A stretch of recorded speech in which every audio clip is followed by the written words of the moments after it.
¿Estamos? Buenos días a todos. Estamos dando entrada a las personas que estabais ya en la sala de espera. Y mientras os vais incorporando, pues os damos las gracias a todos los que habéis atendido a nuestra llamada para compartir estos aprendizajes de vida diligencia. Tenemos una agenda muy completa con muchos participantes y la idea es hacerlo muy dinámico y que se puedan compartir experiencias desde diversas perspectivas. La agenda que tenemos para la sesión, si quieres, Ana, compartir. La compartes, Pablo.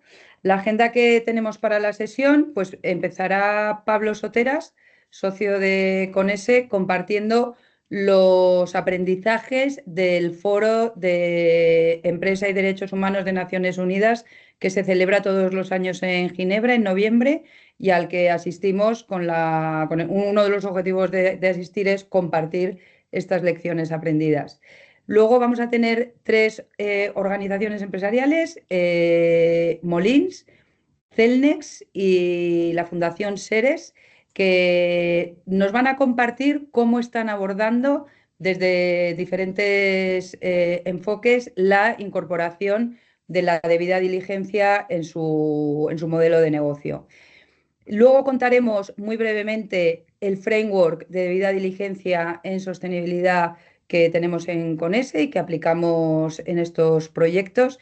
Y finalmente tenemos la suerte de contar con Miguel Barbosa, representante regional de Sudamérica del Business and Human Rights Resource Center, con el que tendremos un diálogo para entender bien cómo funciona este centro y cómo podemos tener un mejor engagement con las empresas.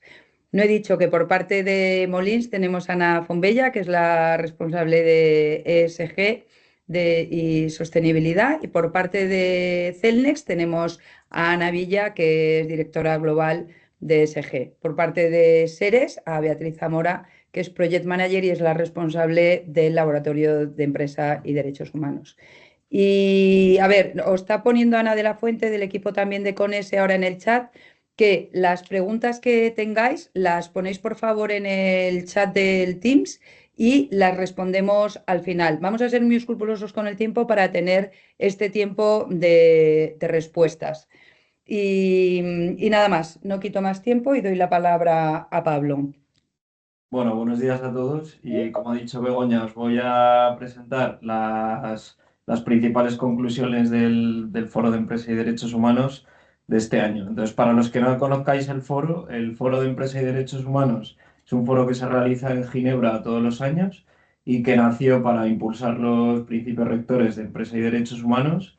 Y por lo tanto allí se congregan más de 2.000 representantes de empresas, gobiernos, sociedad civil, comunidades, sindicatos y se comparten lecciones aprendidas, buenas prácticas, herramientas sobre cómo abordar la empresa, o sea, los temas de empresa y derechos humanos, sobre todo por parte de las empresas. Entonces, como sabéis, tanto la CSRD como la CS3D pide que se involucre a los right holders en la debida diligencia y entonces el foro es un buen momento para conocer de primera mano a estos right holders y conocer también sus intereses y sus preocupaciones.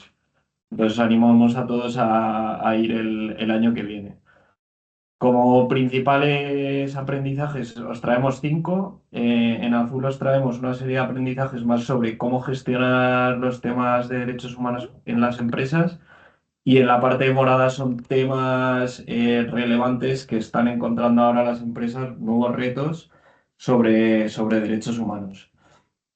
Entonces, el primer tema que surge a raíz de la nueva directiva de debida diligencia es el riesgo regulatorio que en inglés se denomina el check the box. Al final, la directiva nace como una ley de medios, es decir, que las empresas deben integrar los sistemas de debida diligencia y deben demostrar que están poniendo los medios suficientes para gestionar los impactos en derechos humanos. Y muchas empresas en lo que están cayendo es en realizar marañas administrativas para demostrar el cumplimiento y no están yendo a la realidad de implementar estas medidas.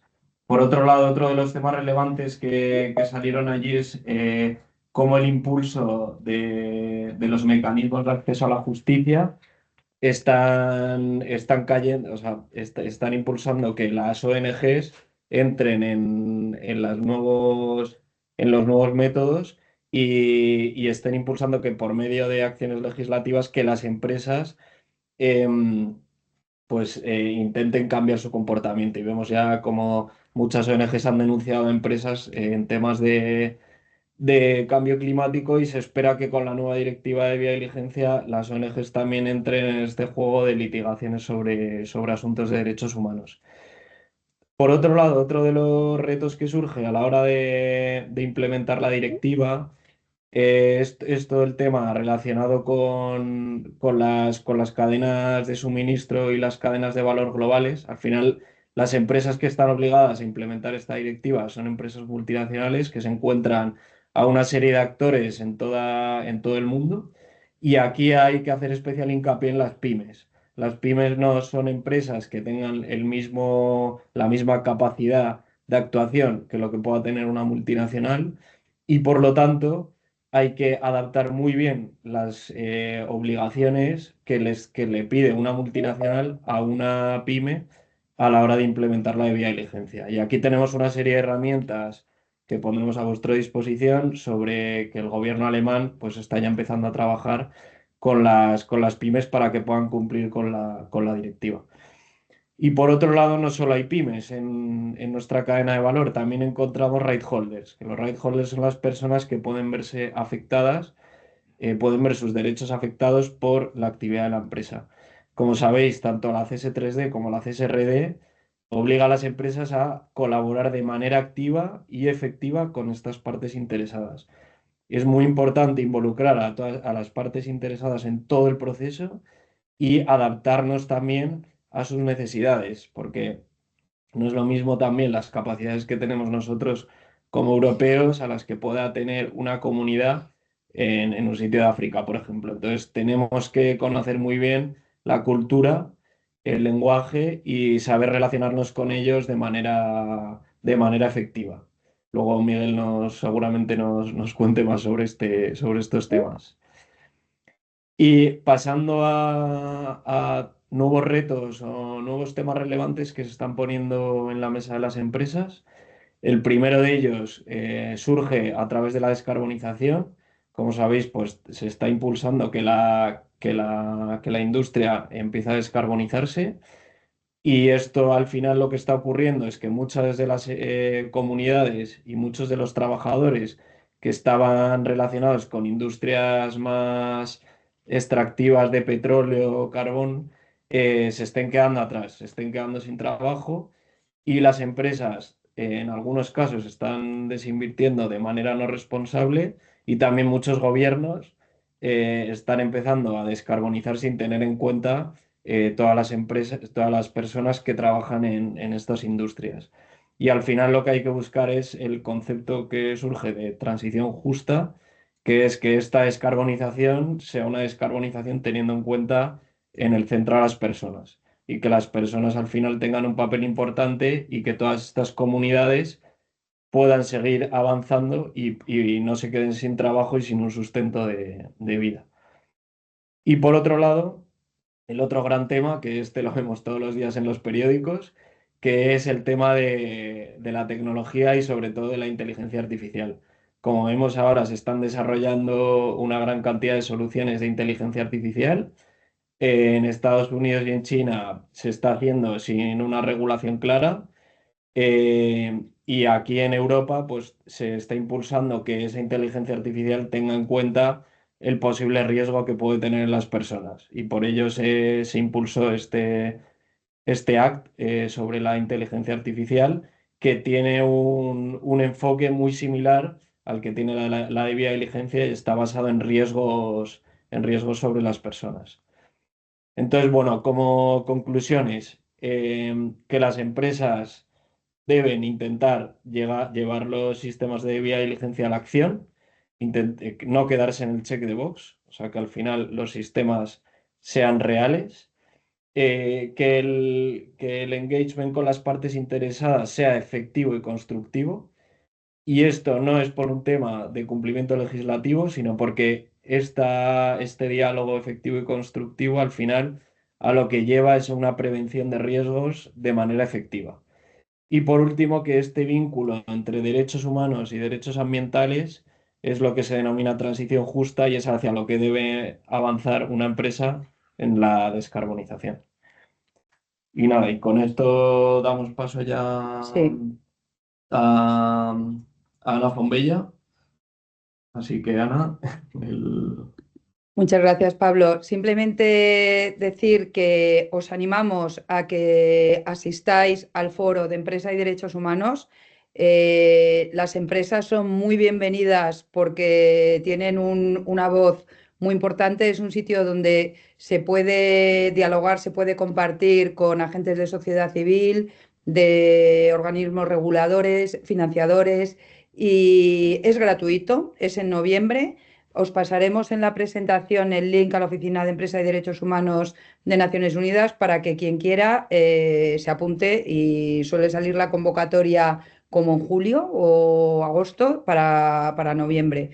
Y os animamos porque de verdad que es una forma muy buena de entender de primera mano todo este engagement de las tres partes: regulador, empresa y sociedad civil. Y ya sin más, Ana Fombella, te damos la pista. Bueno, pues muchas gracias por invitarme y a todos por escuchar. Estoy intentando compartir la pantalla. Perdonad, pero ahora. Bueno, pues eso, muchas gracias por invitarme. Bueno, cuando nos invitó Begoña a este seminario, pues un poco el planteamiento era qué contar, ¿no? Y lo único que podemos contar es nuestra propia experiencia y los pasitos que hemos ido dando en el camino para avanzar en todo este asunto, ¿no? Que es un pastel bastante grande y hay que írselo comiendo a pedacitos porque es bastante complejo de digerir, ¿no? para las compañías. Entonces, primero os quiero explicar un poco qué es Molins, quiénes somos y para que entendáis también el proyecto que hemos llevado a cabo y cómo lo estamos trabajando.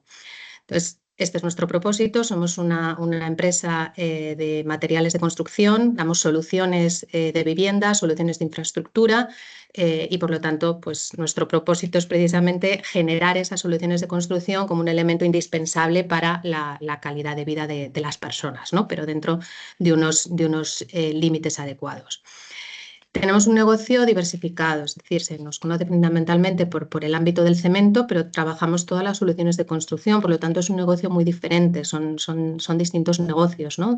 Cemento, morteros, prefabricados, elementos urbanos, fachadas arquitectónicas, un negocio de economía circular que hace cerrar el círculo con la reintroducción de materias primas recicladas y de combustibles alternativos que provienen de materiales reciclados dentro de los propios procesos productivos, precisamente para esa descarbonización del sector, que este es un sector con bastante impacto ambiental y complejo también desde ese punto de vista. Entonces es un negocio diversificado y, como veis, en distintas geografías, pues eso, muy diferentes, ¿no? Tenemos operaciones en el ámbito europeo, pero también en países de Sudamérica, en India, con realidades socioculturales también pues muy diferentes, ¿no? Y este es el panorama sobre el que trabajamos. ¿Cómo hemos empezado este camino? Bueno, pues empezamos un proyecto. Yo sí que quiero explicaros que esto lo empezamos hace bastante tiempo, antes de la publicación oficial de la directiva de debida diligencia. Entonces, por eso también es un proyecto vivo que tiene que irse adaptando a todos los cambios que van ocurriendo, ¿no? Empezamos un proyecto con un análisis previo, lógico, un análisis de contexto desde el punto de vista externo y desde el punto de vista interno, un análisis de todo el marco regulatorio, ¿no? Desde la parte de la guía de la OCDE y los principios rectores y esa directiva de debida diligencia que ya iba formulándose y que iba tomando forma. Pero también otra serie de tendencias, ¿no? En materias de derechos humanos, ¿qué pide el mercado, qué los analistas? Aprender de terceros, ese benchmark sectorial que siempre hay que hacer, pero no solamente sectorial, sino otros sectores que están mucho más avanzados. Yo he trabajado muchísimos años, gran parte de mi carrera profesional en el sector textil y de la moda y desde el año 2000, 2005 se ha evolucionado muchísimo en esto. Entonces hay unos aprendizajes de terceros que debemos incorporar, que el mundo cambia muy rápido, pero no debemos perder de vista todo lo que ya se ha avanzado, ¿no?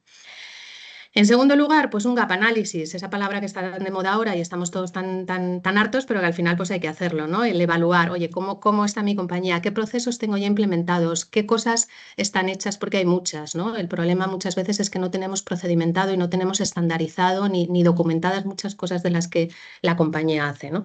Entonces, ¿cuáles son esos procesos? ¿Cuál es la situación con respecto tanto a esta nueva directiva que se estaba forjando? Pero también no nos olvidemos de las salvaguardas mínimas del reglamento de taxonomía, que ya requiere pues, que tengamos una serie de principios establecidos con respecto a los derechos humanos. A partir de ahí, el proceso más formal de cuáles son esos elementos de la debida diligencia más procedimentales y más formales que tenemos que dar cumplimiento, ¿no? Para nosotros es fundamental establecer ese primer catálogo de riesgos, es decir, un mapeo de cuáles son todos esos riesgos en derechos humanos que las distintas operaciones de la compañía podían dar, ¿no? El establecimiento de la política.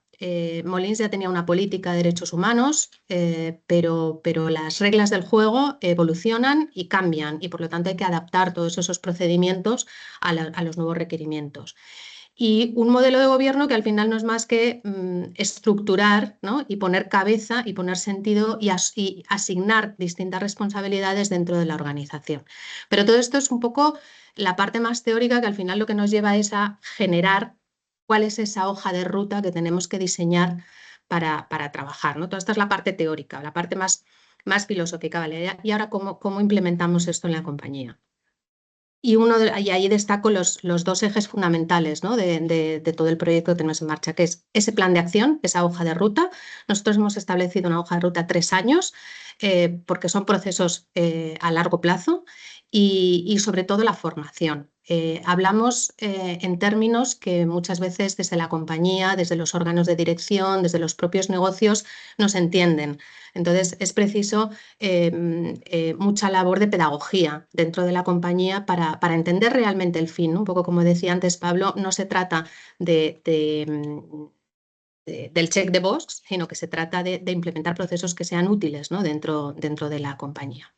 Entonces, ¿qué pasos hemos dado hasta ahora? Pues como os decía, ¿no? Esa identificación de todos esos asuntos relevantes desde el punto de vista de los derechos humanos que pueden impactar en la compañía, sobre los que la compañía puede impactar, un catálogo de riesgos, la política y el modelo de gobierno, esas responsabilidades dentro de la organización. ¿Qué es lo más relevante de todo esto?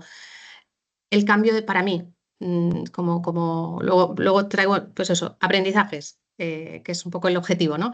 El cambio de perspectiva. No buscamos riesgos para la compañía, ¿no? Sino cuáles son los impactos que la compañía genera. Entonces, esto, dicho, parece fácil, pero a la hora de interiorizarlo dentro del negocio,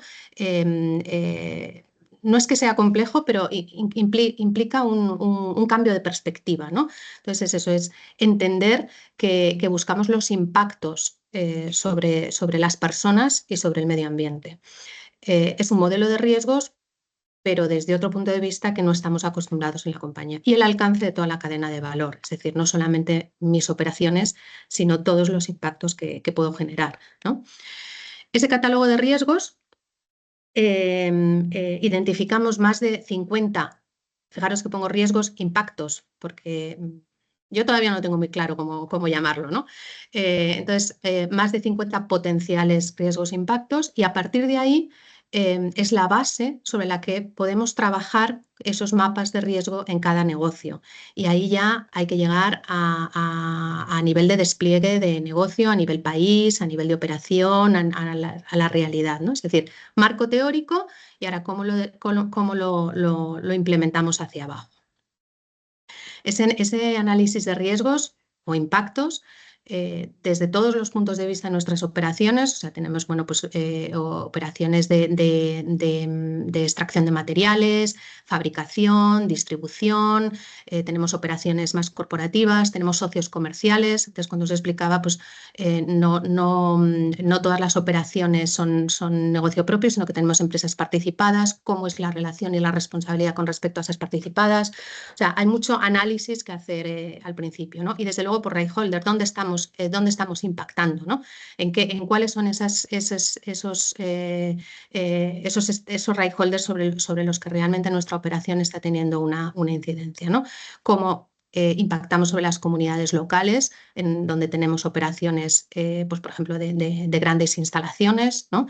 A nivel local, a nivel de territorio, bueno, pues un análisis muy profundo que con ese catálogo macro nos va a permitir después ir a nivel de negocio y a nivel de operación para ir identificando cuáles son esos riesgos.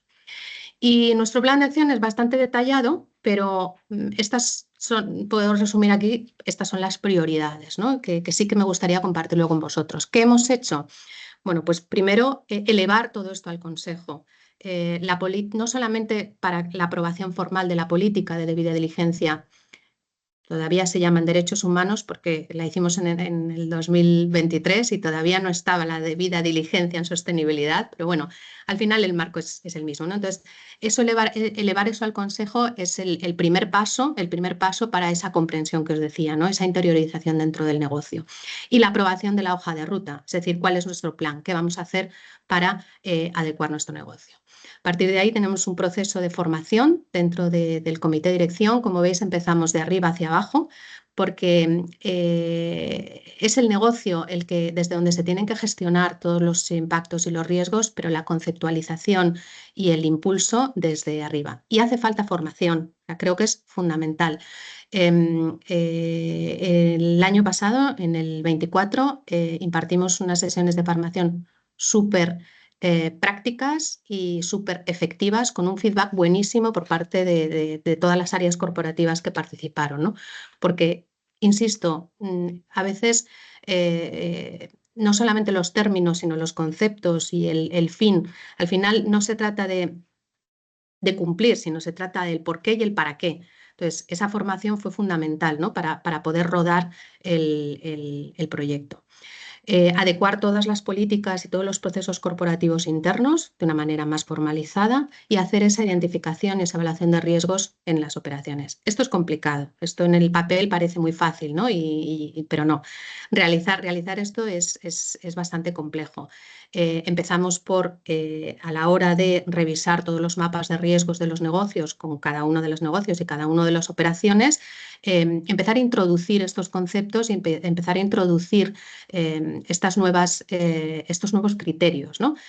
No hemos avanzado todavía a una formalización o de un mapa de riesgo, un mapa de impactos en derechos humanos específico para cada negocio. No, estamos empezando porque es un proceso de cambio cultural y eso es lo que necesitamos, que el negocio lo interiorice y lo vaya trabajando.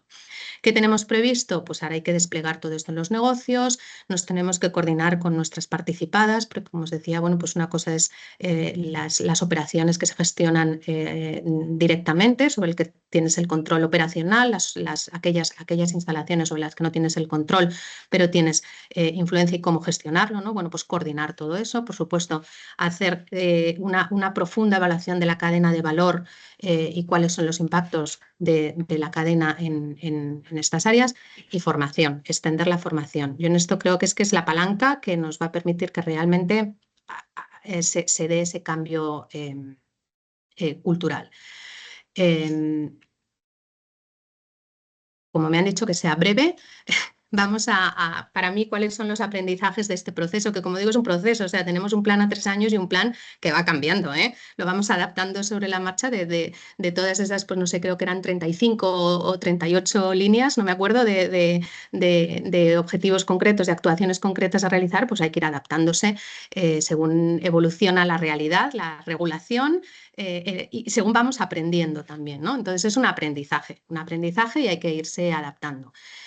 No hay una receta única, es decir, no hay un paquete de consultoría que se pueda aplicar en una empresa y después en otra. Esto requiere muchísimo estudio interior y mucho trabajo interno para poder adaptar todo esto a la realidad de la compañía. Como os decía, entender ese cambio de perspectiva, ¿vale? Que los negocios entiendan que esto no se trata de evaluar los riesgos del negocio, sino los impactos que este negocio tiene sobre las personas y sobre el medio ambiente. Lo más importante y lo que creo que más valor aporta, generar conversación. Es decir, elevar estos temas al consejo, elevar estos temas a la dirección, llevarlos al negocio, sin tener una solución que aportar, sino que hay que trabajarla. Yo creo que esa conversación y todo lo que aflora de lo que la compañía lleva trabajando durante años, pero que no está sistematizado, no está documentado, no lo tenemos procedimentado, ¿no? Pero que son gestiones con las comunidades locales, con un montón de asuntos. Entonces, aflorar toda esa conversación es súper enriquecedor y es lo que realmente da mucho valor añadido. Formación, creo que ya lo he repetido un montón, pero creo que es fundamental. Grupos de trabajo multidisciplinares, bueno, sobra decirlo, pero realmente hace falta ver todas las perspectivas dentro del negocio porque el conocimiento no está en los equipos corporativos, el conocimiento está en el negocio y está en las plantas y está en los que mantienen su relación diaria con los trabajadores, con las comunidades locales. Hacer ese análisis de riesgos es bastante complejo porque requiere, pues eso, nuevos asuntos y nuevas conversaciones que, bueno, pues a veces incluso pueden ser incómodas, pero bueno, hay que trabajarlas internamente, ¿no? Lo que decíamos, muchas cosas que ya están hechas, pero que no tenemos procedimentados, por lo tanto el paso es, oye, pues procedimentar, sistematizar, ¿no? Al final también tenemos que dar ese cumplimiento de la debida diligencia, ¿no? Entonces se trata en hacerlo bien y además se trata en demostrar que lo haces bien, ¿no? Por lo tanto, ese paso más complejo. Y sobre todo ir trabajando sobre la marcha, ¿no? Lo que hemos aprendido en este año y medio que llevamos trabajando en un proyecto específico y estructurado es que requiere ir aprendiendo sobre la marcha, ir adaptándose e ir buscando mecanismos realistas, mecanismos sencillos que te puedan ayudar a implementar esto dentro del negocio. Así que, bueno, es un proyecto bonito, pero no es de hoy para mañana. O sea, las cosas llevan su tiempo. Y de aquí a que entre en vigor la aplicación de la directiva con todos los cambios que vienen o que vendrán o que no sabemos si van a venir o no, tendremos que ir adaptándonos sobre la marcha con mucha cintura e ir trabajando en eso. Pero todos los pasos que se han dado, todos los pasos que se van a dar sirven, independientemente de cómo se formalicen de una manera o de otra, ¿no? Pero internamente fundamental para la compañía. Muchísimas gracias, Ana. Da gusto escucharte, como siempre, porque es como los tips de Ana, o sea, que compartes muchos aprendizajes. Muchas gracias. Os recuerdo que si tenéis dudas para cualquiera de los ponentes, las vayáis poniendo en el chat y luego las respondemos todas. Y doy la palabra directamente a Ana Villá para que nos cuente cómo lo están haciendo desde Celnex. Pues gracias, Begoña. Y os voy a compartir también mi pantalla para poderos explicar un poco nuestra experiencia. No sé si se está viendo ya. Sí. ¿Sí? Vale, perfecto. Pues un poco la idea es, al igual que Ana, ¿no?, es explicaros nuestra experiencia, cómo estamos avanzando en la CS 3D desde Celnex, ¿no? deciros que para nosotros, aquí os voy a explicar un poco cómo nos estamos preparando, ¿no? Y cuál ha sido el proceso en el que estamos todavía embebidos de gap analysis, aunque para nosotros no es nuevo, ¿no? Cellnex ya había empezado a trabajar en estos temas, ¿no? Pero primero de todo os voy a poner en contexto también, ya que Cellnex es el principal operador de infraestructuras de telecomunicaciones inalámbricas. Eso es importante para entender qué es lo que hacemos, ¿no? Las actividades más importantes en Cellnex incluyen pues, prestar el servicio de infraestructura para operadores de telecomunicaciones móviles, que es proporcionar y gestionar torres y otros emplazamientos que los operadores utilizan para instalar sus equipos de transmisión, ¿no? También prestamos infraestructuras de difusión audiovisual, y también servicios de red, como por ejemplo redes de emergencia, redes privadas o soluciones de conectividad para ciudades inteligentes. Pero más del 80% del negocio se basa en las infraestructuras, ¿no? En dar ese servicio de infraestructura a los operadores, ¿no? Proporcionarles una torre y todo lo que va relacionado con la torre para que ellos puedan instalar sus servicios.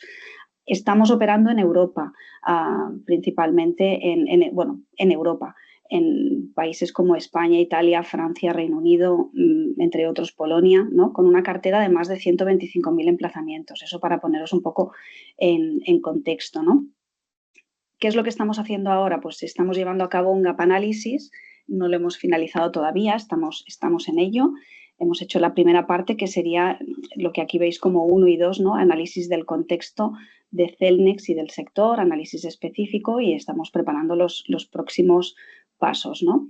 En el análisis del contexto, pues, ¿qué hemos hecho? Pues, como decía Ana, ¿no? Hemos revisado pues, la regulación específica, qué es lo que esperan los analistas, ¿no? O qué es lo que nos piden, qué es lo que a la sociedad civil le preocupa de nuestro sector, ¿no? Hemos hecho ese benchmark también con competidores del sector telco y con algunas empresas también de infraestructuras, ¿no? Porque no únicamente somos telco. Hemos estado observando, ¿no? Pues las distintas regulaciones, cómo nos aplican. Y a partir de ahí, pues un poco hemos hecho también ese análisis del modelo de Cellnex, ¿no? En cuanto a debida diligencia. Cellnex ya llevaba un tiempo trabajando en derechos humanos, ¿no? Para nosotros no es nuevo, es la parte buena, ¿no? En 2022 se aprobó la política de derechos humanos, ¿no? De la compañía, y tras esa política pues se lleva realizando el proceso de debida diligencia lo hemos estado haciendo durante 3 años consecutivos. En este proceso, ¿no? Se han identificado 17 posibles impactos, riesgos, ¿no? Como decía Ana, es cómo impactamos nosotros en los right holders, ¿no? Que esto es el cambio de visión que también hay que un poco hacer, ¿no? Y esta evaluación pues la hemos hecho basado en el modelo y la metodología de riesgos que la compañía ya lleva aplicando desde hace un tiempo, ¿no? Que es metodología COSO, y que además bueno, pues integra todos estos riesgos e impactos de derechos humanos dentro del mapa de riesgos de la compañía, con lo cual ahí ya llevamos trabajo avanzado, ¿no? Este análisis además lo hemos hecho pues involucrando a las áreas, ¿no? A las áreas clave, que son un poco las propietarias de estos impactos o riesgos, ¿no? Que los hemos identificado en aquellas actividades que realizan estas áreas o que están involucradas, ¿no? Como son el área de compliance, compras, riesgos, health and safety, operaciones, people, bueno, por no dejarme ninguna, ¿no? Seguridad, environment, pero sí que es cierto que el área de riesgos tiene también una gran participación en el tema de la debida diligencia. Ellos lideran este proceso desde el inicio, ¿no? Con lo cual ya tenemos esto integrado en los riesgos de la compañía, que esto es algo en lo que ya estamos avanzado. De aquí en adelante, pues vamos a ver estos resultados de gap análisis, ¿no? En los cuales ya hemos podido empezar a ver, ¿no? Dónde tenemos que poner foco, ¿no? Pues como decía Ana también, en los procesos, en los procedimientos, ¿no? Adaptar la política de derechos humanos actual a una política de debida diligencia. Creemos que esto es importante, ¿no? Para adaptarlo a lo que la normativa espera, ¿no? Adaptar también procedimientos, todas las políticas que están relacionadas con el proceso de compras, incluir en los códigos de conducta, adaptar estos procedimientos y, sobre todo, mejorar los canales de comunicación también, ¿no? Para poder llegar al right holder, ¿no? Para nosotros es importante, ¿no? El hacer estos workshops y primero hicimos entrevistas individuales con cada una de las áreas involucradas, ¿no? En las cuales pues fueron súper interesantes porque de ellas obtuvimos también información de algunas cosas que se están haciendo en países que ya se están haciendo bien y que son prácticas, que son buenas prácticas, que son exportables, ¿no? A otros países y a nivel global. También hablamos con algunos de los países que tienen una fuerte presencia en Celnex y después hicimos un workshop poniendo en común toda esta información que habíamos recogido, ¿no? Un poco para crear esa conversación que decía Ana, ¿no? Una conversación entre las áreas, ¿no? Para ser conscientes de cuáles son los impactos o los riesgos, ¿no? A partir de aquí, pues con la hoja de ruta y recomendaciones, pues vamos a hacer un poco, bueno, vamos a aterrizar en los próximos años, ¿no? Sabemos que vamos con tiempo, pero bueno, hay cosas que hay que hacerlas con tiempo justo porque los procesos y la adaptación no siempre es todo lo rápida que quisiéramos, ¿no? A nivel de compañía, a nivel de empresa.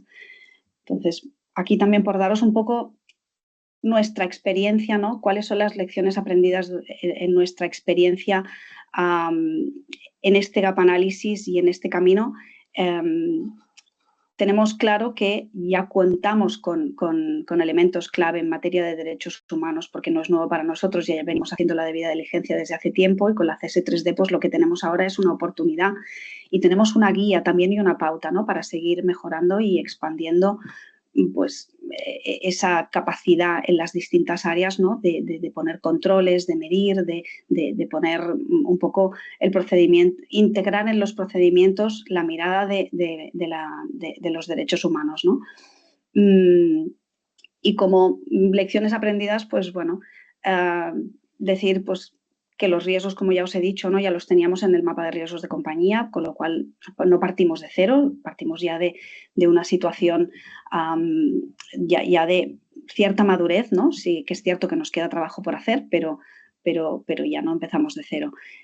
Sectorialmente, nuestro sector no es un sector que estemos en el ojo del huracán, ¿no? Al final no somos una empresa de actividad controvertida, ni de consumo, ni de alimentación o moda textil, ¿no? Donde puede haber más denuncias o se pueden identificar violaciones de derechos humanos, ¿no? En nuestro caso, por ese motivo, justo por eso, ¿no? También tenemos que poner cabeza, ¿no?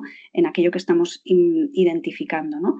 Es decir, no vamos a tener un gran listado de riesgos ni de impactos en derechos humanos y hay que poner el foco allí donde realmente sea necesario. Por eso, la reflexión de la cadena de valor y de la doble materialidad, ¿no? El ejercicio de doble materialidad también nos ha ayudado a entender dónde está el riesgo y a poner foco en aquello que realmente es importante, ¿no? Para justo en el análisis de doble materialidad, pues hemos identificado seguridad y salud en la cadena de valor. Nosotros estamos prestando servicios de infraestructuras de telecomunicaciones, hacemos construcción, mantenimiento, ¿no? Con lo cual, ahí sabemos que tenemos un impacto, un posible riesgo en lo que sería la seguridad y la salud en la cadena de valor, ¿no? Y también derechos humanos en la cadena de proveedores. Esto es lo que en la doble materialidad identificamos. Entonces, es bueno, ¿no? Que realmente cuando tú analizas los riesgos, pues los riesgos también estén alineados con esto, porque realmente no vas a poner tu foco en aquello que no es tan relevante para ti, ¿no? La visión right holder, como decía Ana, ¿no? Esto, hasta ahora los riesgos los hemos analizado siempre desde el punto interno de riesgo del negocio, ¿no? Desde el punto de vista de la compañía, y aquí hay que poner esta mirada right holder y poner los mecanismos, ¿no? Para poder hacer esa consulta, esa participación con los right holders, ¿no? A la hora de analizar y de evaluar los riesgos. Una cosa que nos ha ido muy bien, ¿no? Cuando compartíamos, cuando hemos hecho las entrevistas con las áreas, pues hemos compartido ejemplos concretos, ¿no? Y buenas prácticas con los peers, porque al final, cuando hablamos de recursos humanos, ¿no? Pues te ayuda a ponerte en contexto de derechos humanos, perdón, te ayuda a ponerte en contexto ejemplos prácticos, ¿no? De cómo podría ser una vulneración o un impacto de derechos humanos en tu propia actividad, ¿no? Y esto es algo que, bueno, lo han agradecido, lo han entendido, ¿no? Les ha ayudado a ponerse en situación, y esto es algo que, bueno, que también recomendamos, ¿no? Hacer esa involucración, ¿no? Como decía Ana también, ¿no? Equipos multidisciplinares, ¿no? La identificación de buenas prácticas, ¿no? Como os decía antes, también pues hemos identificado buenas prácticas internamente, pues hablando con países, ¿no? Pues hay algunos países que están más avanzados pues en el tema de la relación con las comunidades locales, ¿no? Pues por la normativa local o por lo que sea, ¿no? Pues justo ahí hemos visto que hay buenas prácticas que podemos implementar. También desde el punto de vista de seguridad y salud, pues tenemos un equipo de Health and Safety, ¿no? A nivel global, que ha ido implementando el modelo de seguridad y salud en todos los países a través de un sistema de gestión ISO 45001, y que lo que nos permite es tener un control y un monitoreo, ¿no? Y que además y un reporting, ¿no? Que llega hasta nivel de consejo, con lo cual ahí hay algunas buenas prácticas con algunos ejemplos concretos que vamos a intentar escalar. Sensibilización al owner del riesgo, ¿no? Esto es curioso, ¿no? Puede parecer muy obvio, ¿no? Pero cuando tú analizas el riesgo visión right holder, ¿no? Tienes muy claro cuál es el afectado, pero no siempre internamente puedes tener claro quién es el propietario de ese riesgo, ¿no? Pues podría poner como ejemplo, ¿no? Pues todo el tema relacionado con lo laboral de los proveedores de la cadena de valor, ¿no? Por ejemplo, internamente está muy claro quién es el owner de los posibles impactos de derechos humanos laborales internamente, ¿no? Pero externamente no está tan claro, ¿no? Con lo cual ahí estamos trabajando, y es algo interesante de descubrir, que esto lo descubres gracias pues a este gap análisis, ¿no? Hemos involucrado también a la área de auditoría interna, al departamento de auditoría interna. Al final ellos tenemos este modelo de gestión de riesgos, ¿no? Basado en las 3 líneas de defensa. Ellos, como tercera línea de defensa, van a tener un papel clave en el control de los impactos y de los riesgos, con lo cual creemos que es interesante involucrarles también. Por otro lado, también hay que poner cabeza, ¿no? Es decir, operamos en Europa. Al final los recursos no son ilimitados, y hay que poner el foco realmente donde es necesario. No existe, por ejemplo, riesgo en la plantilla desde el punto de vista laboral, y más del 80% de nuestros proveedores son locales, lo que esto minimiza mucho el riesgo, ¿no? Pero hay que estar alerta y poner medidas en la cadena de proveedores, y poner el control no únicamente en el Tier 1, sino ir mucho más allá, ¿no? Que es al final lo que la directiva te pretende, ¿no? Ir un poco más allá. Pero el hecho de operar en Europa sí que es cierto que también nos facilita las cosas, ¿no? Empezar con tiempo. Empezar con tiempo es lo que comentaba antes, ¿no? Es bueno anticiparse. Nosotros nos anticipamos ya hace unos años, cuando vimos, ¿no? que podía venir esta directiva, y es por ello que empezamos a hacer esta debida diligencia, que para nosotros ha sido un aprendizaje y un camino que hay que seguir haciendo y mejorándolo, ¿no? Con la pauta con la guía de la CS3D. Y por último, también os diría, pues ir de la mano de un partner experto en la materia, pues siempre es bueno, ¿no? En este caso, pues nosotros hemos estado trabajando con CONESE, ¿no? Hemos ido de la mano con ellos, y ir con un experto que además tenga experiencia en hacer este ejercicio en distintas empresas, pues te ayuda a poner el foco donde tienes que ponerlo. Y bueno, y siempre desde el punto de vista interno de compañía, pues tiene más fuerza. Esto es así, ¿no? Pero por mi parte, esto era lo que quería compartir con vosotros, ¿no? Vamos con tiempo, pero hay que hacerlo, ¿no? Es bueno establecer ese modelo de gobierno de los riesgos, ¿no? Ahí estamos trabajando en esa parte, ¿no? Como decía Ana, la formación es muy importante, ¿no? La sensibilización. Y esto es algo que es gratificante, porque realmente cuando hablas de derechos humanos todo el mundo viene con los súper puesto, ¿no? Con la libreta, el lápiz, ¿no? Y todo el mundo está abierto.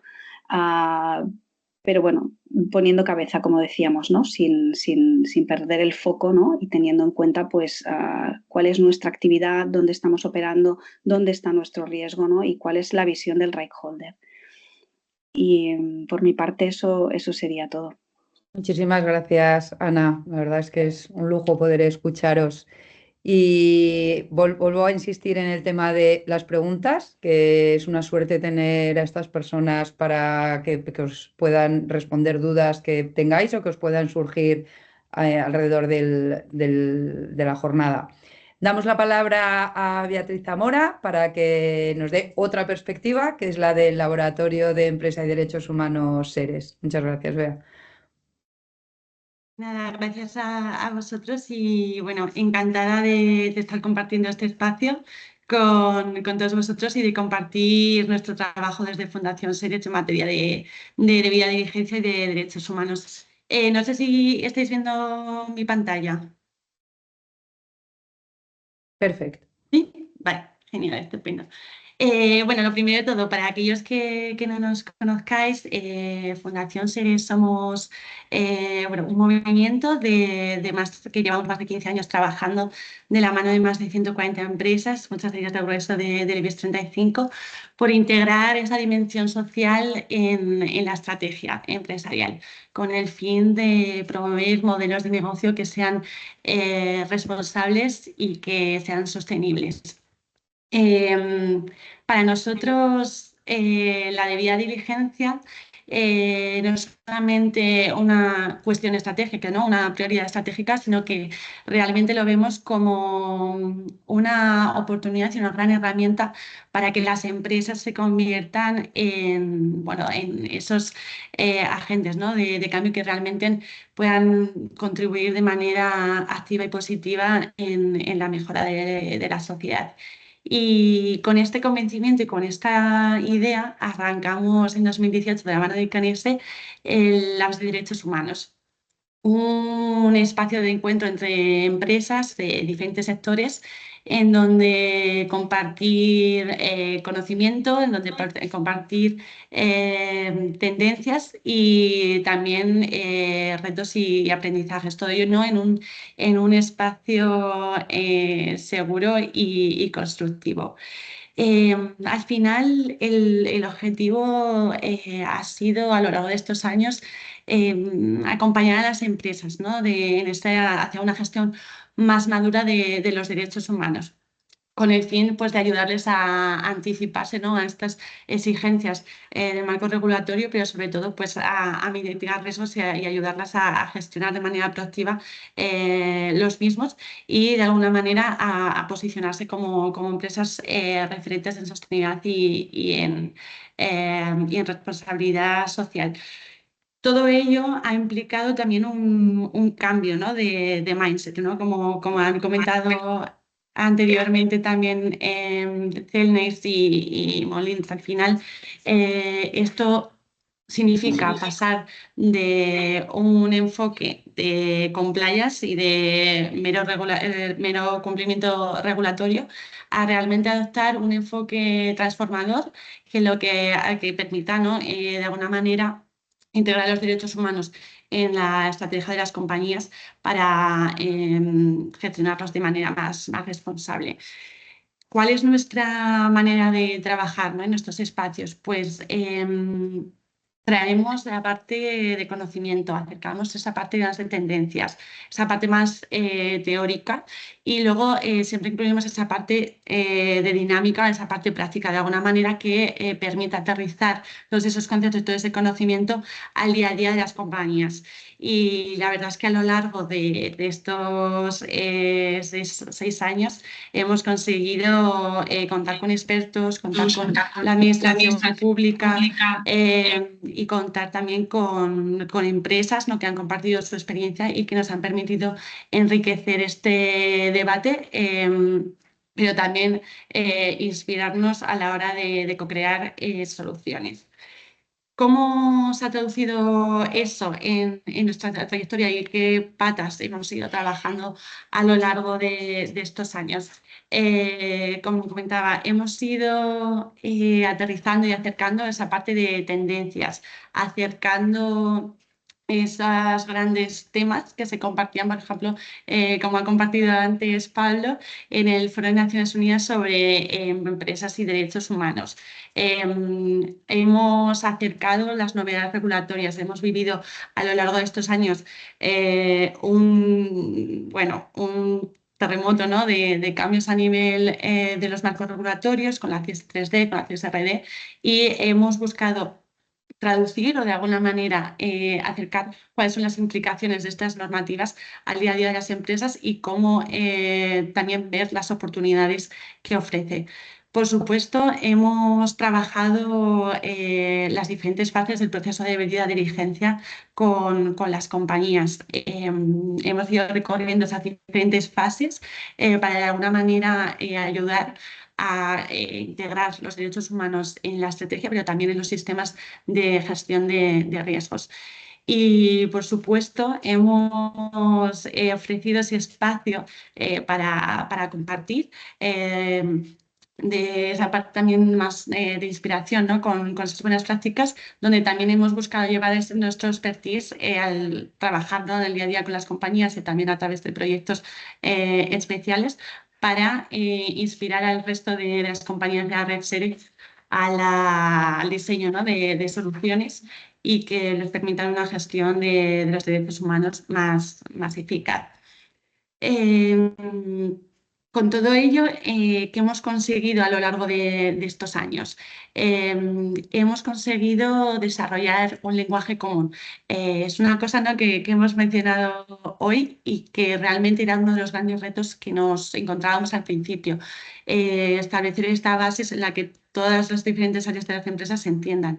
Al final, a lo largo de estos años y a través de estos labs, de estos espacios, hemos conseguido acercar los derechos humanos a las empresas y desarrollar y traducirlo, ¿no?, de alguna manera al lenguaje empresarial. En todo ello, al final, lo que reportan, ¿no?, esos beneficios es que se fomenta el diálogo interno dentro de la compañía, ¿no? De alguna manera se consigue que estén todos en la misma página. Pero también ayuda a ese diálogo con las diferentes partes de interés, con los stakeholders, ¿no?, de que sea más efectivo. Luego también hemos conseguido integrar esa visión de los right holders, ¿no?, esas personas cuyos derechos humanos se pueden ver afectados por las operaciones de las compañías. Es de vital importancia tener en cuenta a los right holders en las estrategias de derechos humanos. Tienen que estar en el centro y de integrar su visión, en sus necesidades en las mismas.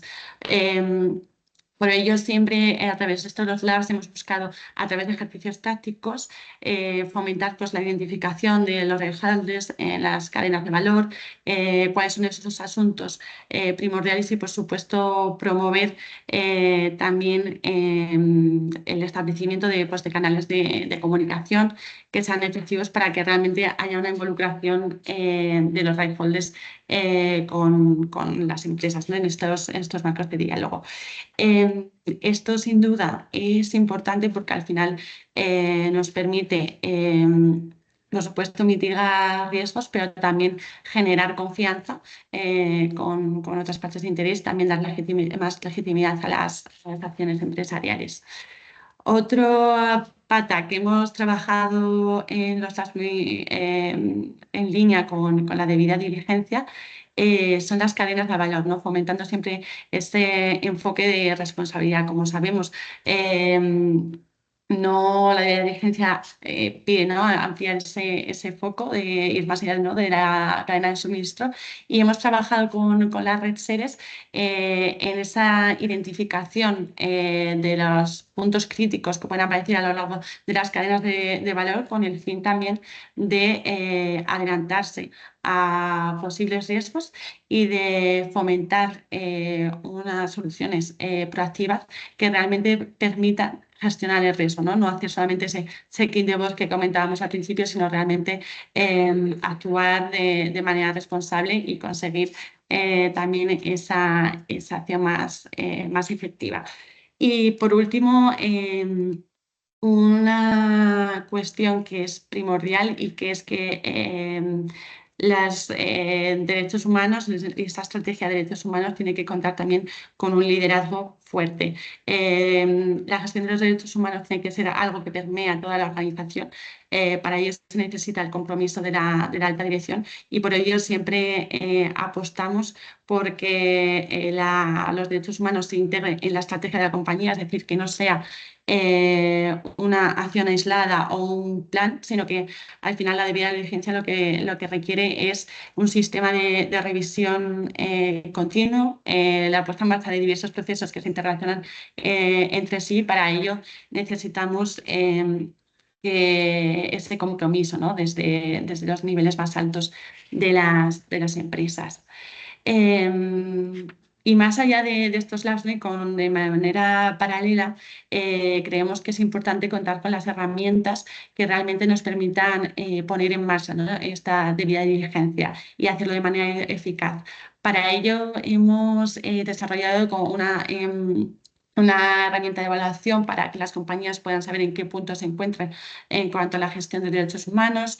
Hemos acercado un toolkit para las empresas, ¿no? Para acercarles a la materia y una matriz de derechos humanos que permite a las empresas identificar esos temas de interés y contar con una serie de indicadores que les permita a las compañías alinearse, ¿no? con esas exigencias de los marcos regulatorios y, por supuesto, acceder a un repositorio de buenas prácticas, tanto nacionales como internacionales, que en definitiva ayude a adoptar ese enfoque transformador en la gestión de los derechos humanos y que permita de alguna manera ir integrando esos cambios que también nos van exigiendo no solamente la regulación, ¿no? pero también los diferentes stakeholders, las partes de interés.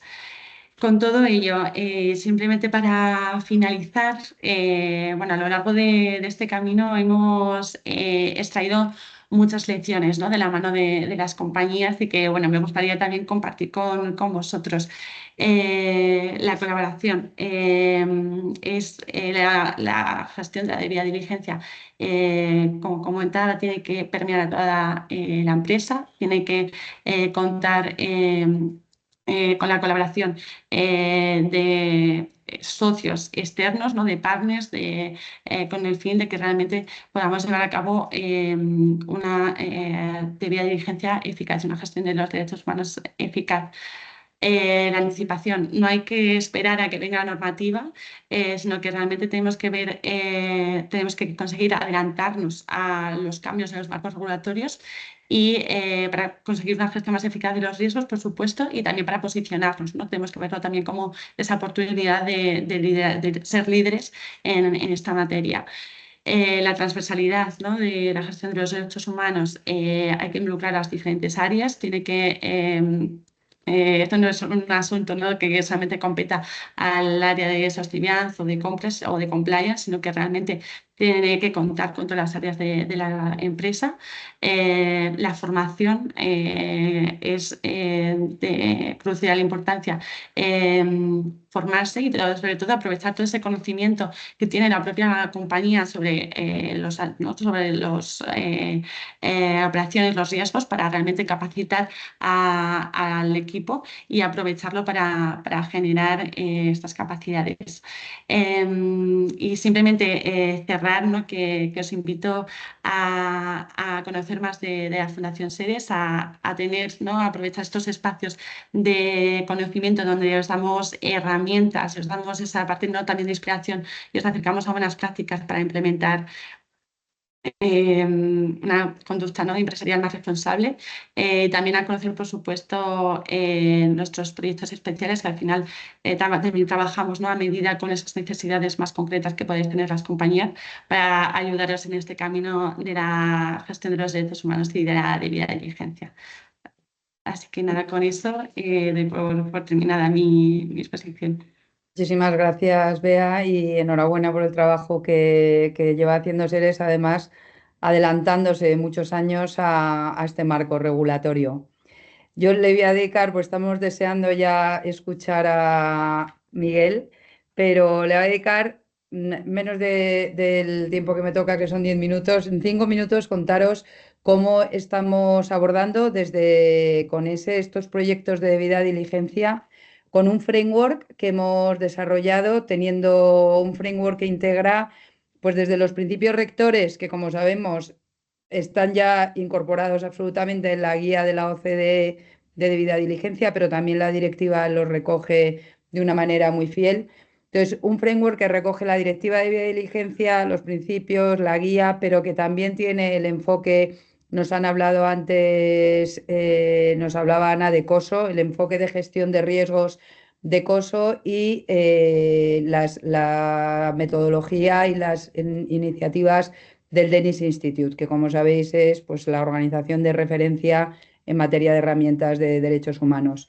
Un framework que lleva los pasos que proponen estas metodologías, que es, nos lo han comentado también en Molins y en Celnex, entender el contexto externo, entender la cadena de valor y los impactos en los right holders a lo largo de toda la cadena de valor, evaluar los riesgos siguiendo esta metodología de evaluación de riesgos en las personas, en la vulneración de derechos en las personas, que es una metodología diferente pero conectada y sinérgica con la metodología de gestión de riesgos para la empresa, para el impacto de la empresa. Ahora con la doble materialidad ya lo entendemos muy bien todo esto.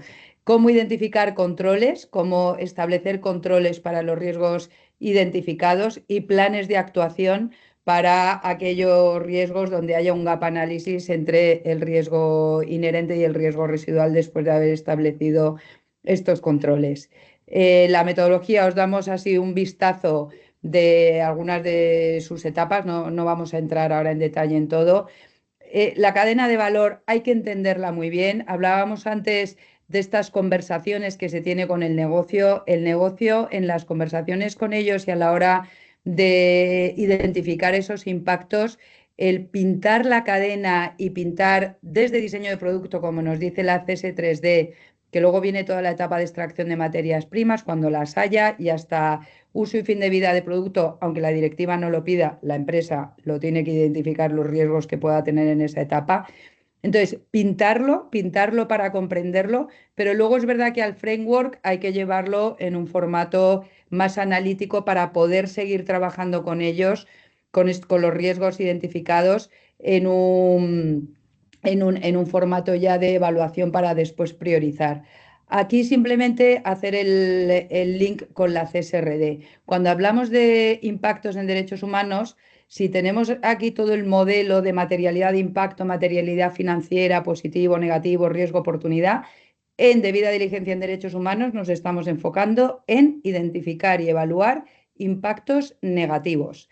Y lo evaluamos solo, la directiva te pide que lo evalúes desde la perspectiva de impacto, de cuánto impacto en las personas y en el entorno. No te pide que hagas una valoración de riesgo financiero, que por supuesto luego las empresas la hacen. Pero esta evaluación del impacto, que es la que se hace con la metodología que proponían ya los principios rectores, que recoge la directiva de debida diligencia y que nosotros incorporamos además para hacer estos rangos de escala, alcance y remediabilidad alto, medio, bajo, criterios que nos propone, por ejemplo, el Dennis Institute. Tú al final tienes que evaluar alcance, escala y remediabilidad para llegar a gravedad, que sería este eje,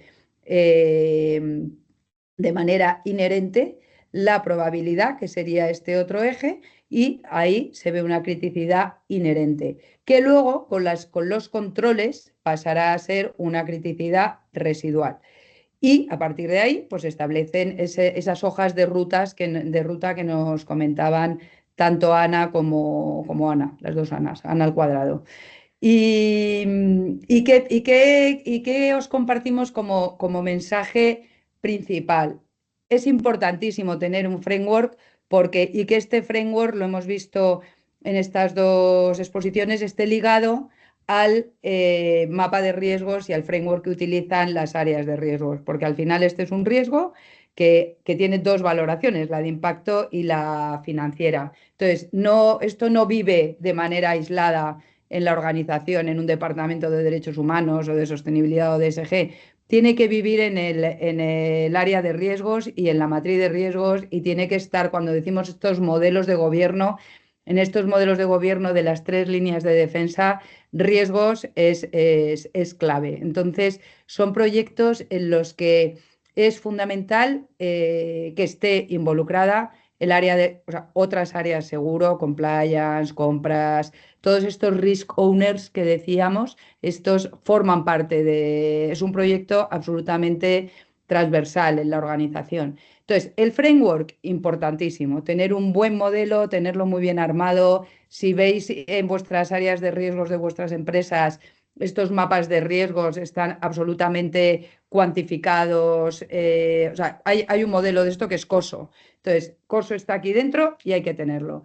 Pero para nosotros, y lo hemos visto en estas exposiciones, mucho más importante es el proceso de llegar a identificar estos impactos, y este proceso es con entrevistas en profundidad con las áreas de negocio, con los right holders, con representantes de los right holders, por ejemplo, las entrevistas que se tienen con representantes sindicales o con representantes sindicales internacionales para derechos de los trabajadores de las cadenas de suministro. Las áreas de negocio son las que mejor entienden estos impactos y muchas veces no tienen esta terminología, que es muy importante, lo ha dicho Bea, el lenguaje, hay que pasarlo al lenguaje negocio, pero entienden sus impactos. O sea, igual no le ponen el tag derechos humanos, pero saben perfectamente cómo están impactando. Entonces, en estas conversaciones realmente es donde sale la información relevante. Y además en estas conversaciones es que cuando la directiva habla y los principios rectores de este engagement significativo, participación significativa de las partes interesadas, significativa es eso, es que escucho porque son ellos los que tienen la información de cómo se impacta, de cuánto se impacta, de si luego voy a hacer esta valoración de alcance, de severidad, son ellos los que tienen esta información. Y les interesa compartirla, porque al final, lo decían también Molins y Celnex, al final estamos estableciendo un mecanismo, o sea, una conexión con estas partes, que lo que estamos haciendo también es un modelo de prevención de riesgos. O sea, esta conexión hace que estos canales de comunicación, que los temas lleguen y se gestionen quizás antes de que surja un riesgo. Entonces, para nosotros, clave el modelo de relación en todo el proyecto. Y clave también, que se ha comentado yo creo en ambos casos, los workshops. ¿Por qué? Porque en las entrevistas al final hablas uno a uno con distintos representantes corporativos o de negocio o geográficos, pero en el workshop se establece un diálogo común entre compliance, riesgo, negocio, gobierno corporativo. Entonces, muchas veces incluso se establecen compromisos de, oye, es que esto hay que abordarlo, o se conectan cuestiones que viven en modelos silos si no se hacen estas iniciativas conjuntas. Entonces, a veces también surgen temas sensibles y que son conversaciones complicadas, pero son conversaciones que se tienen que tener en la empresa y que luego se valora haberlas tenido y seguir trabajando en ellas. Como decimos siempre, con unos roadmap que no son de 3 meses, que son de 3 años, o sea, que son cuestiones que se van avanzando. Y como decíamos también en las presentaciones que hemos tenido, se pone foco en lo que realmente en la empresa, y esto el proyecto Omnibus nos lo está, o sea, lo va es lo que está trabajando. Realmente hay que trabajar en lo que es importante y puede generar un impacto relevante, hay que tener foco. Y luego, por otra parte, los focus multi-stakeholder, que estos son focus con diferentes representantes de los diferentes right holders con los que se comparte, pues, por ejemplo, un mapa de riesgos en derechos humanos o una política antes de aprobarla, porque estos representantes de diferentes right holders, donde hay sociedad civil, donde hay representantes de clientes o de consumidores o de competidores incluso, te pueden sacar cuestiones que quizás pues la empresa a lo mejor no haya tratado con tanta profundidad o incluso puedes establecer unos nuevos canales con ellos. Entonces, todo lo que es relación, el framework, genial, hay que tenerlo, pero todo lo que es relación one-to-one o en formato workshop focus es fundamental para este tipo de proyectos. Y hablando de relaciones, importantísimo la relación con sociedad civil. Tenemos Miguel, te damos las gracias. Miguel es colombiano, se ha levantado a las 5 de la mañana para poder atender a nuestra llamada. El Business and Human Rights Center, ahora te haremos la primera pregunta, ¿qué es el Business and Human Rights Center? Pero previo, alguien ha hablado, Ana, de las salvaguardas mínimas de la taxonomía y ya preguntaba alguien sobre las salvaguardas mínimas. Uno de los temas que piden las salvaguardas mínimas, artículo 18 de la taxonomía ambiental, no la social, ambiental, es que las empresas no tengan alegaciones no respondidas al Business and Human Rights Center durante más de 2 años. Entonces, la taxonomía os ha puesto en el mapa. No sé si todas las empresas participantes os ubican y por eso es muy importante esta presencia tuya, Miguel. Entonces, primero, gracias, bienvenido. Y lo primero es presentarte. ¿Qué es el Business and Human Rights Center? ¿Qué objetivo tiene y con qué propósito nació? Muchísimas gracias a ti, Begoña, a Ana, a Pablo, a todo el equipo de CONECE por la invitación y por supuesto encantadísimo de escuchar las experiencias de Ana Vila, de Ana Fombela y de Beatriz de las empresas y felicitar de verdad por todos esos esfuerzos que son muy grandes y como decían ambas, no es sencillo, ¿no? No es sencillo aterrizar, digamos, a la práctica todo lo que se establece, digamos, a nivel internacional. Voy a compartir pantalla y ustedes me avisan si pueden ver mi presentación. No sé si ahí ven. La vemos, genial. Sí, perfecto. Perfecto. Yo les comento un poco, yo soy Miguel Barbosa, representante para Sudamérica del Centro de Información sobre Empresas y Derechos Humanos. Se conoce más como Business and Human Rights Resource Center, que es el nombre en inglés. Nosotros somos una organización internacional basada en Londres como su sede principal, pero tenemos también oficinas en diferentes partes del mundo, principalmente Londres es nuestra central, una oficina en Alemania, otra en Nueva York y una oficina en Colombia.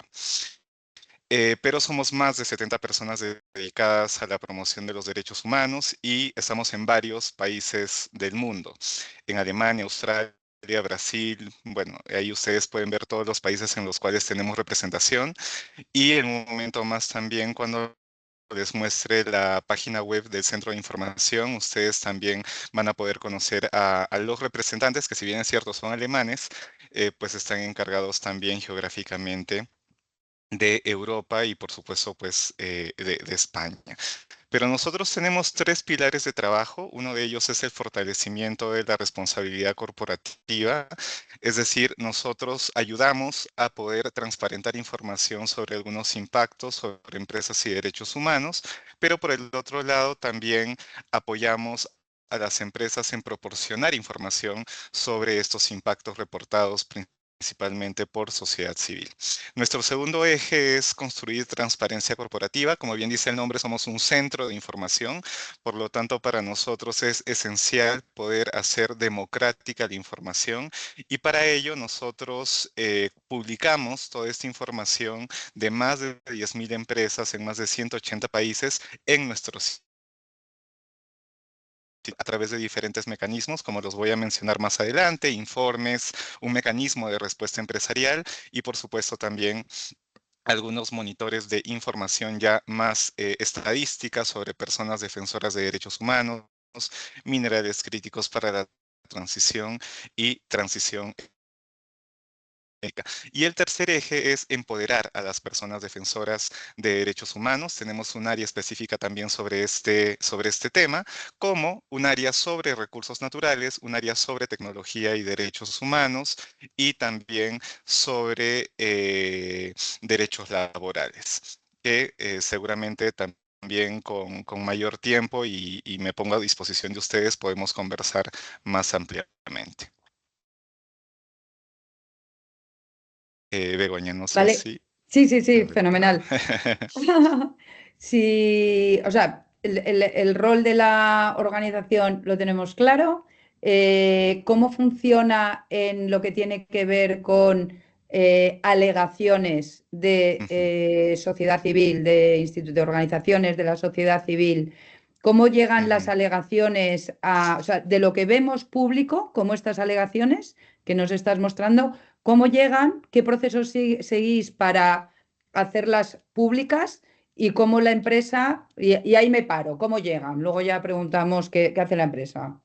No, gracias, Begoña. Nosotros tenemos un mecanismo de respuesta empresarial o un MRE, que es un mecanismo público en donde nuestros diferentes investigadores a lo largo del mundo encuentran lo que es una alegación. Una alegación no es más que una noticia en donde se alega que puede haber algún impacto a los derechos humanos por parte de alguna empresa, de cualquier sector. No tenemos un sector específico identificado, de cualquier sector a nivel regional. Una vez identificada esta noticia o esta alegación, nosotros lo que hacemos es comunicarnos con la empresa y le damos una oportunidad a la empresa para que antes de publicar esta noticia puedan dar como una respuesta sobre la alegación identificada. Entonces, como ustedes pueden ver en la diapositiva, por ejemplo, tenemos el caso de una alegación de Perú, de organizaciones quichua alegan que Total Energies está contribuyendo a la violación de los derechos humanos de los pueblos indígenas. Nosotros hemos colocado esta noticia respectivamente en el lado izquierdo pueden ver una línea de tiempo, la noticia el 13 de junio, pero con la respuesta de Total Energies el 24 de julio, una réplica por parte de organizaciones indígenas a Total Energy y nuevamente una réplica por parte de Total Energy.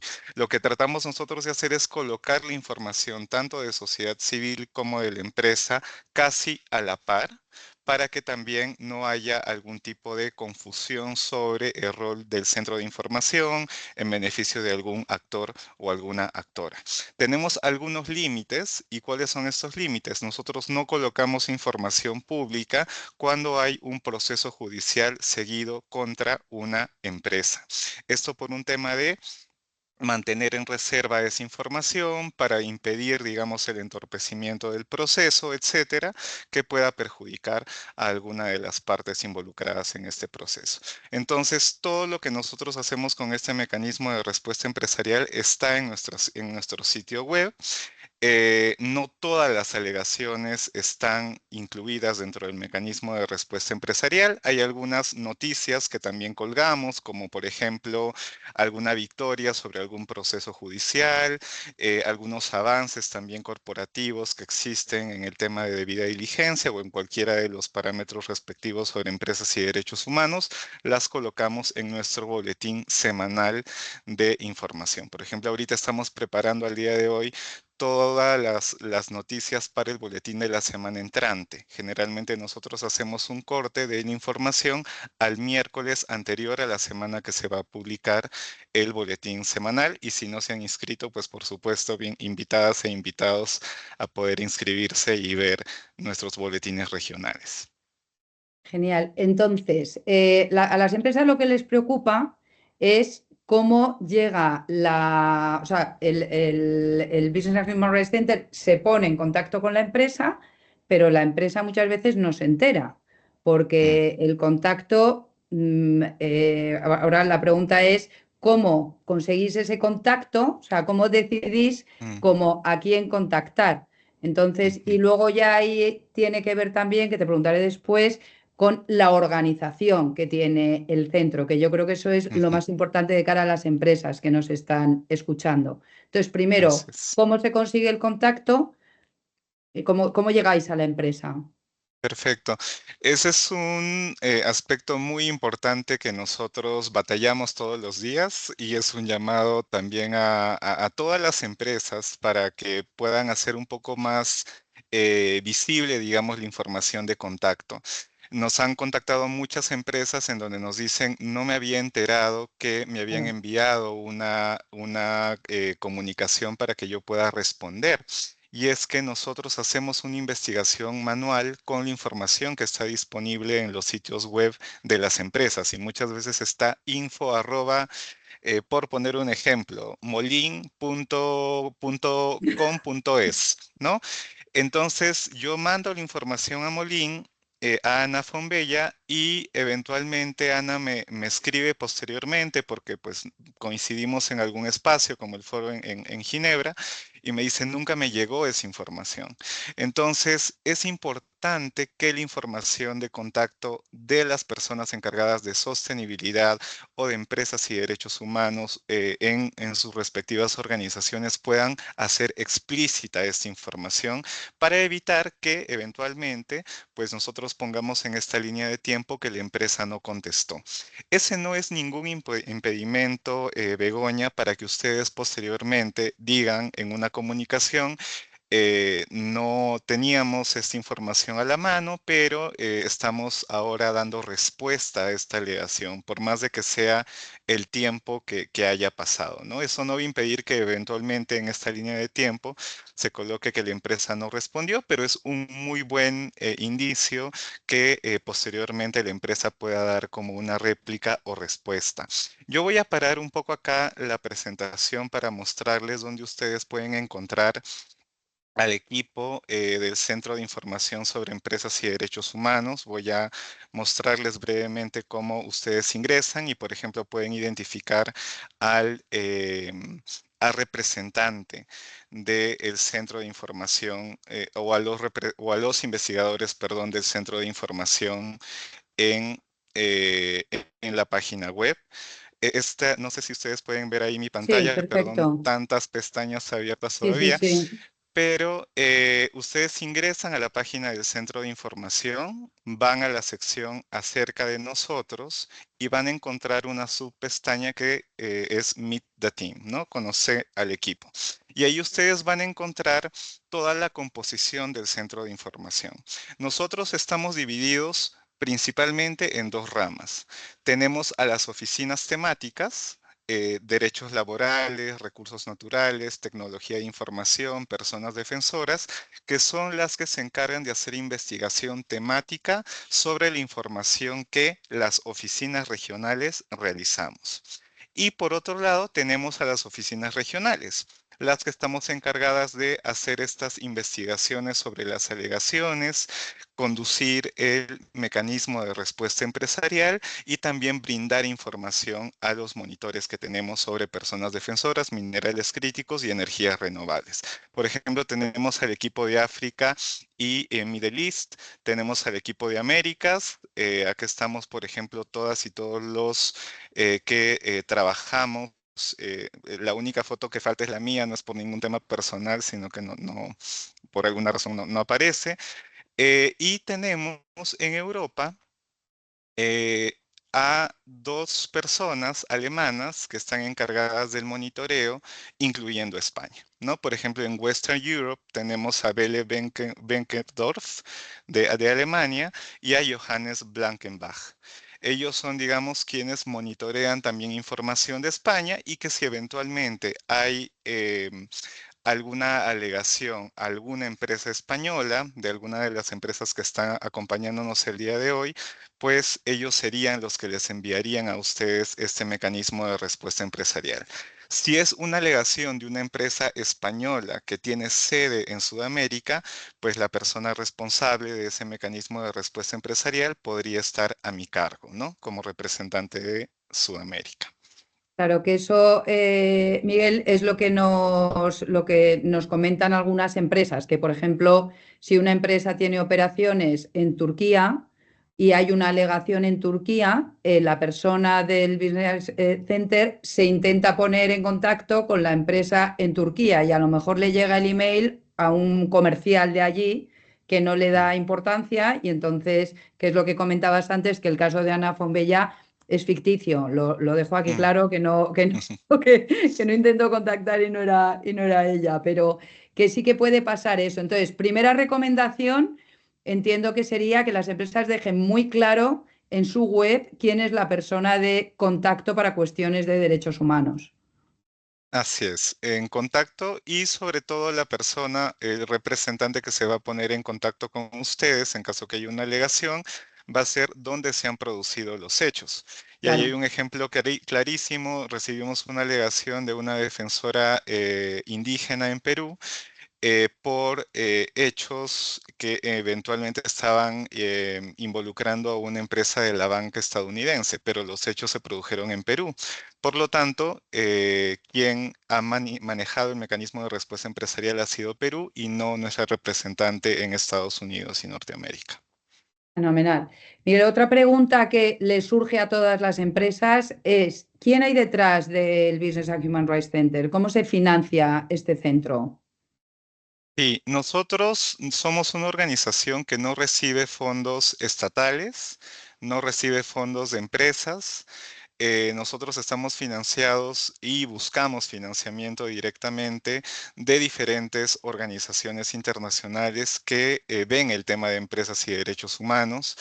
Bueno, es una lista no tan amplia porque pues también ahora hay un proceso de crisis global también, sobre todo por las guerras y algunas temáticas que no están directamente todas orientadas al tema de empresas y derechos humanos. Pero, por ejemplo, recibimos fondos institucionales para el fortalecimiento y el mantenimiento del personal. Un ejemplo de ellos es la Fundación Ford.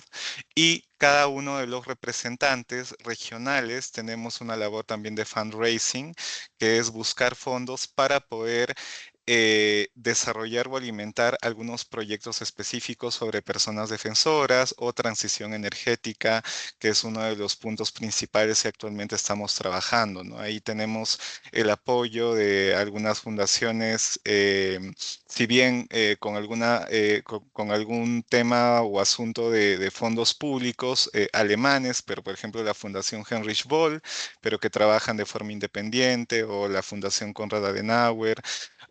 Tenemos también la Fundación Avina, diferentes fundaciones a lo largo de las Américas, y tenemos un equipo también de desarrollo en cada una de las regiones que nos apoyan justamente con esta labor de fundraising, pero tratando siempre nosotros antes de aplicar, porque aplicamos a las diferentes convocatorias, siempre tratar de mantener como una mirada imparcial Claro. para poder desarrollar de manera independiente todas nuestras labores. Por eso no admitís fondos directos de empresas. Sí, exacto, Mm. no admitimos fondos directos de empresas. Vale, no sé si vamos a pasar a las preguntas. No sé si queréis aprovechar, Ana y Ana, para hacer alguna pregunta a Miguel y si no, vamos directos a las que tenemos en el chat.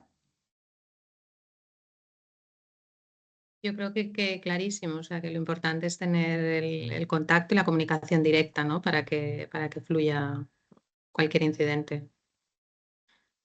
Vale, pues os vamos lanzando las preguntas, que me la manda por email. Espérate, o sea, las voy leyendo aquí directamente. Vale, pues a ver, preguntas que luego nos regañan por no sacar las preguntas. Piano, espera. ¿La CS3D sería similar a la CSRD, pero sin considerar el impacto financiero, solo el social? No, son directivas muy diferentes. La CSRD es una directiva muy enfocada en el reporte, aunque luego es verdad que te hace reportar lo que estás gestionando. Y la CS3D es una directiva que lo que te hace es que tengas implantado un sistema de debida diligencia. De hecho, el reporte de la CS3D lo puedes hacer por la CSRD, pero están muy conectadas. Pero no sé si alguna queréis hacer alguna aportación más. A ver, pregunta Celnex. ¿Qué evaluación tienen sobre sus 6 ejes estratégicos y 12 líneas estratégicas en temas de debida diligencia, ya que este 2025 es el último año del plan, en temas de debida diligencia, ya que este es el último año del plan director? Vale, aquí un poco explicaros, ¿no?, que es cierto que tenemos un plan estratégico con 6 líneas estratégicas de sostenibilidad, ¿no? Y cuando hacemos el assessment de los riesgos, al final estos riesgos están catalogados dentro de unas categorías, ¿no? Pues compliance, environment, laboral, ¿no? Y cada uno de estos riesgos están embebidos dentro de una línea estratégica, ¿no? Con lo cual ahí se puede hacer ese matching entre las líneas estratégicas y los riesgos que tenemos identificados o los impactos identificados. No sé si eso responde a la pregunta. Que nos pongan aquí si quieren más.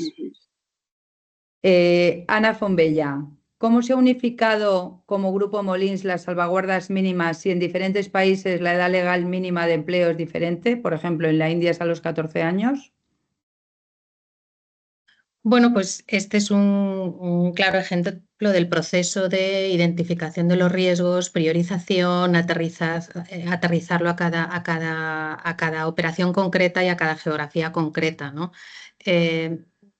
Primero, yo creo que en este proceso no solamente estamos hablando de un cumplimiento de regulación, ¿no? En este caso, pues de regulación laboral, sino también de criterios internos dentro de la compañía. Entonces, es un claro ejemplo de una cosa es la operación y otra cosa es el riesgo y la priorización de ese riesgo, ¿no? Si identificamos como riesgo el trabajo infantil o el trabajo esclavo dentro de nuestras operaciones como riesgo potencial, luego hay que hacer una declinación y una evaluación y una priorización, identificar si ese es un riesgo que se puede materializar en dónde, porque no va a ser lo mismo en las diferentes geografías. Y no va a ser lo mismo tampoco en operaciones propias o en operaciones de la cadena de valor. Por lo tanto, el riesgo va a ser diferente y el control de ese riesgo, de ese impacto y las medidas que hay que poner para mitigarlo, en caso, pues evidentemente son diferentes, ¿no? Entonces, no se trata solamente de un impacto sobre los derechos humanos a nivel general, sino declinado en cada operación o en cada eslabón dentro de la cadena de valor. Y por eso explicaba antes que la labor fundamental de aterrizar todos estos impactos a nivel de negocio, a nivel de operación y a nivel de geografía es crítico porque la priorización va a ser muy diferente. El riesgo no es lo mismo en todas las operaciones y hay que llegar a ese nivel de operación donde realmente se puede producir este riesgo, porque ahí tengo que establecer este impacto, perdón. Ya, porque ahí es donde tengo que establecer los controles y es donde tengo que establecer las medidas de mitigación, que lógicamente no van a ser las mismas que en la India, que en España, por ejemplo, ¿no? Gracias, Ana. Para las dos Anas, ¿cómo incluís estos riesgos en los procesos de compras? Tirao.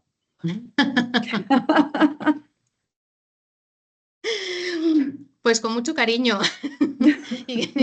y con mucho trabajo. Evidentemente los procesos de compra son también críticos, ¿no? A la hora de identificar, porque dentro de la cadena de valor, pues las operaciones que realizan los proveedores y contratistas implican también impactos en derechos humanos sobre las personas y sobre el medio ambiente. En nuestro caso también los impactos sobre el medio ambiente afectan mucho también a los derechos de las personas, por lo tanto es crítico en estas operaciones, ¿no? Pues la generación de polvo, la generación de ruido por la circulación de camiones, son actividades externalizadas, ¿no? Pero bueno, pues eso también hay que identificarlo y hay que evaluarlo dentro de la gestión de compras y de la gestión de los proveedores, la gestión de subcontratistas, los derechos laborales de los proveedores, tanto los que trabajan en las propias instalaciones como subcontratistas, como los proveedores de terceros, ¿no? Es un proceso complejo, pero lo fundamental es la evaluación de esos riesgos, la priorización. No podemos abarcar el 100%, no podemos no podemos ir de 0 a 100. Entonces, lo fundamental es priorizar, evaluar muy bien y determinar dónde realmente ese impacto es significativo en las operaciones, ¿no? Entonces, el proceso de compras no es fácil cuando trabajas con distintos proveedores. Nosotros, por ejemplo, relacionado con la pregunta anterior de trabajo infantil, pues hombre, tenemos operaciones en canteras, estas pueden ser operaciones propias o también adquirimos materia prima de terceros, ¿no?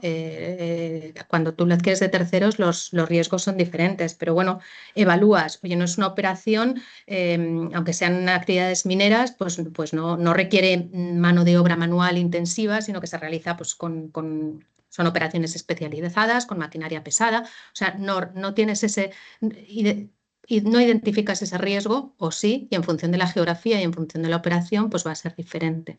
Entonces, todo eso hay que incorporarlo en el proceso de compras, pero sobre todo con un criterio de prioridad y un criterio de realmente materialidad, porque si no es inabarcable.